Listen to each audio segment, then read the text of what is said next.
রাজ্যের প্রথম দফায় ভোট গ্রহণ প্রক্রিয়া শুরু হয়েছে আজ সকাল থেকেই। রাজ্যের যে তিনটি কেন্দ্র রয়েছে জলপাইগুড়ি, কোচবিহার এবং আলিপুরদুয়ার, সেই তিনটি কেন্দ্রের দিকে অবশ্যই সকাল থেকেই আমাদের নজর রয়েছে।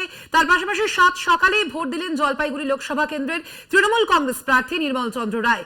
শুক্রবার সকাল 7টা নাগাদ ধূপগুড়ির বাড়ি থেকে বেরিয়ে গ্রামের বাড়িতে গিয়ে মাকে প্রণাম করেন নির্মল চন্দ্র রায়। এরপর পার্শ্ববর্তী বামুনটারি অ্যাডিশনাল প্রাথমিক বিদ্যালয়ে 59 নম্বর বুথে গিয়ে সস্ত্রীক ভোট দেন তৃণমূল কংগ্রেস প্রার্থী। এ বিষয়ে আরো বিস্তারিত জানবো, ফোন লাইনে রয়েছেন আমাদের প্রতিনিধি কৌস্তভ ভৌমিক। কৌস্তভ, আমরা জানি যে নির্মল চন্দ্র রায় কিন্তু ধূপগুড়ির একেবারে জয়ী প্রার্থী, জয়ী বিধায়ক, এবং তাকেই কিন্তু এবার ভরসা করেছে তৃণমূল কংগ্রেস এই কেন্দ্রের জন্য। সেক্ষেত্রে নির্মল চন্দ্র রায় কি জানালেন আজ?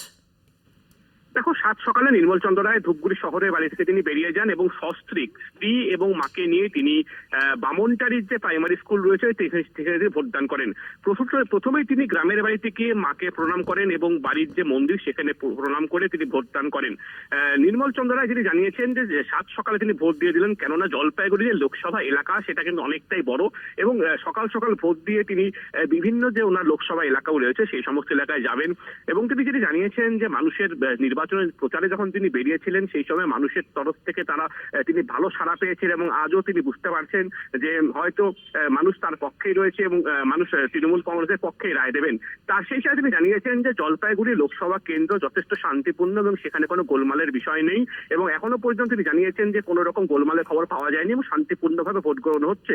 সেই সাথে কেন্দ্রীয় বাহিনীর যে ভূমিকা সেই ভূমিকা নিয়েও তিনি প্রশংসা করেন।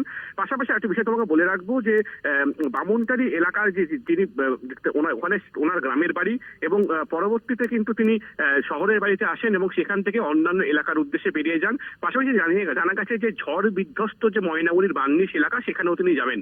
আরো একটি বিষয় যে এখানে কিন্তু সকাল থেকে দেখা যাচ্ছে যে বিভিন্ন যে ভোট গ্রহণ কেন্দ্রগুলি রয়েছে সেই ভোট গ্রহণ কেন্দ্রে ভোটারদের একটি ভিড় রয়েছে।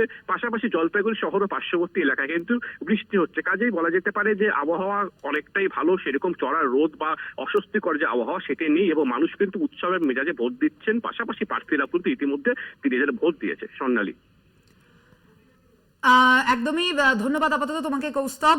তার পাশাপাশি আপনাদের জানাবো নির্মল চন্দ্র রায় তিনি ভোট দিয়ে আজ কি বলেছেন সাংবাদিকদের মুখোমুখি হয়ে, শোনাবো।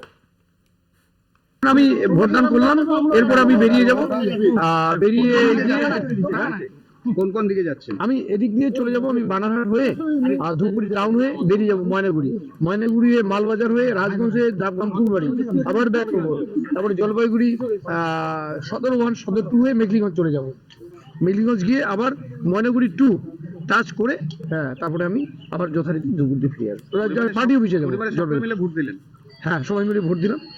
কোথাও অশান্তির খবর পাওয়া যাচ্ছে? না, এখন পর্যন্ত তো সেরকম পাওয়া যায়নি, মানে অন্তত ভোট কেন্দ্রে। কেমন দেখছেন? না, এখন আমি এখানে আমার তো প্রথম এখানে অভিজ্ঞতা হলো, ঠিকই আছে, ওরা শান্তিপূর্ণভাবে ভোটটা করার ওনারা চেষ্টা